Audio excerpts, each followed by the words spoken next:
सुरुवात झालेली आहे. कांदा, कढीपत्ता आणि मिरचीची फोडणी मारून गरम गरम तेलात आता ह्याच्यात आपण टाकायचा आहे बांगडा, चटणी मीठ लावून ठेवलेला. आता ह्याच्यात जरा पाणी पण ओतून घेऊया. आता ह्या बांगड्यामध्ये आपण मसाला तयार करणार आहे तो भाजलेला. त्याच्यामध्ये आपण करूया मिरच्या, कांदा, लसूण आणि खोबऱ्याचा कीस घातलेला तो मस्तपैकी भाजून ठेवलेला होता.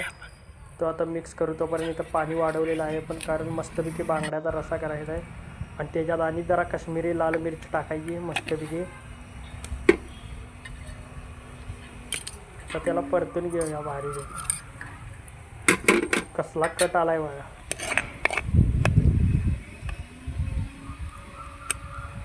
आता झाकण टाकूया त्याच्यावर. मस्तपैकी चुलीवर शिजत आहे. झाकण काढून बघूया. हो, उकळे आलेले आहे.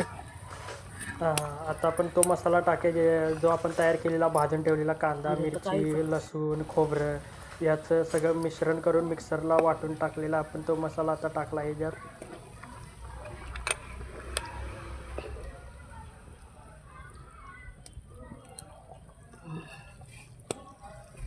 आता चुलीवर ठेवायचं जरा एकजीव होऊ दे मस्तपैकी. जास्त पण शिजवायचं नाही, नाही तर काटं बाहेर. मग मस्तपैकी घट्ट बिट्ट झालं की आपण चुलीवरनं काढूया. बघा कसं झालं. आता हे मस्तपैकी डिशमध्ये आपण काढून घेणार आहे. बघा 2 फोडी मस्तपैकी आणि आंब्याचं फोड. हो मस्त. भाकरीबरोबर खावं नाही तर भातावर.